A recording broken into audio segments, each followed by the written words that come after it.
These are some of the chess pieces that I'm making for our students at Clear Spring School. They're making chess boards and I'm making the pieces, and so I've been turning some of the parts on the lathe, cutting out the little rooks on the bandsaw, and making the bishops just with simple blocks of wood, and the pawns the same way.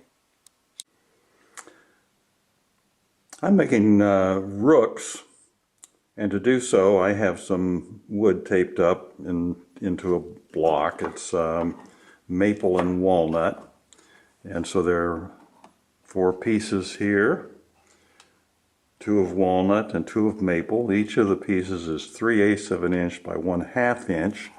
I've got it on the compound miter saw, and it's set up to take a 22.5 degree cut, forming the top of the horse's head. And I'm checking carefully to see where everything's going to cut. Now I can turn on the saw, holding this carefully to the side.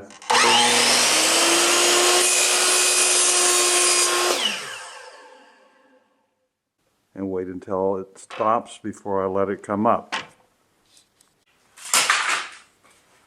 I'll use the sled on the table saw to cut the rooks to height.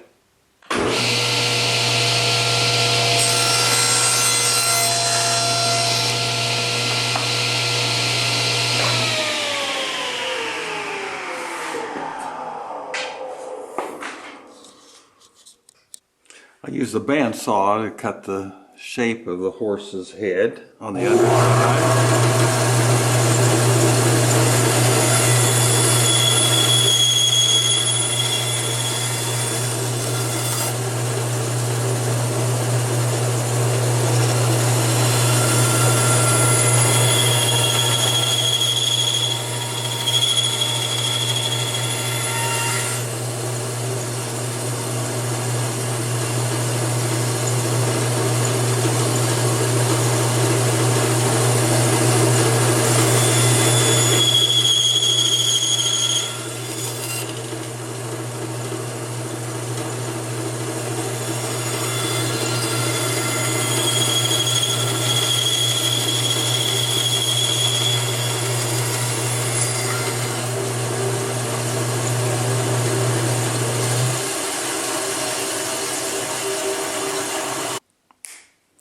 After taking off the tape, we have rooks ready for the first step in sanding. To narrow the rook's face, I use the sanding disc. You can see how far it stands out from the disc, and then as I move it in closer, I'll have the right shape. I have the table of the disc sander set at about a 10-degree angle, which allows the horse's face to be shaped.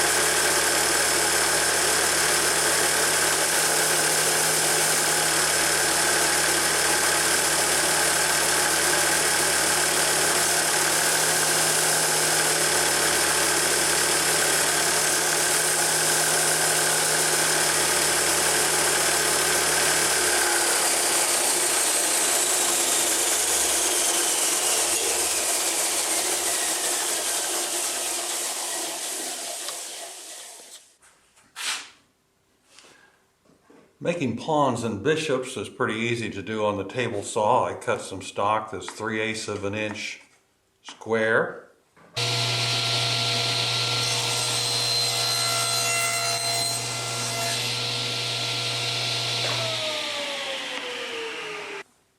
To make the bishops, I put a little pointed top on them, so they're taller than the pawns, and that will make them a little more distinctive. So I take the stock that I've cut for making bishops and peel it apart with the miter sled on the table saw. I can hold the piece in place.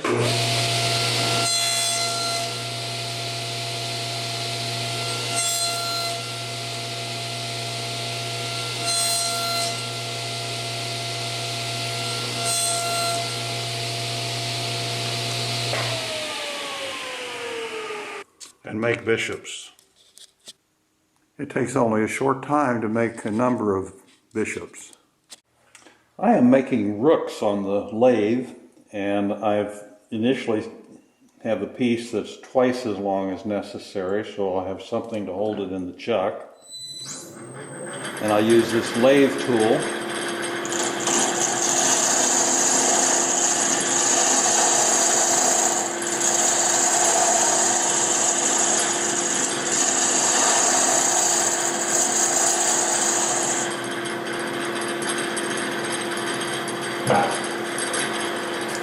And then I can sand it while it's still in the lathe.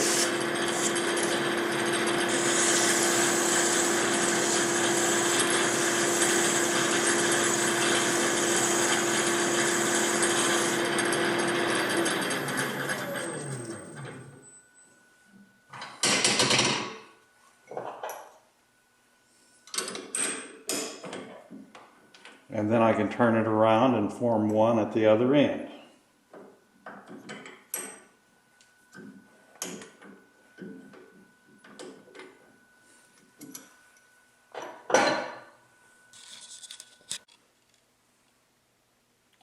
To drill a hole in the top of the rook, I slip it into this little framework on the drill press to hold everything secure. I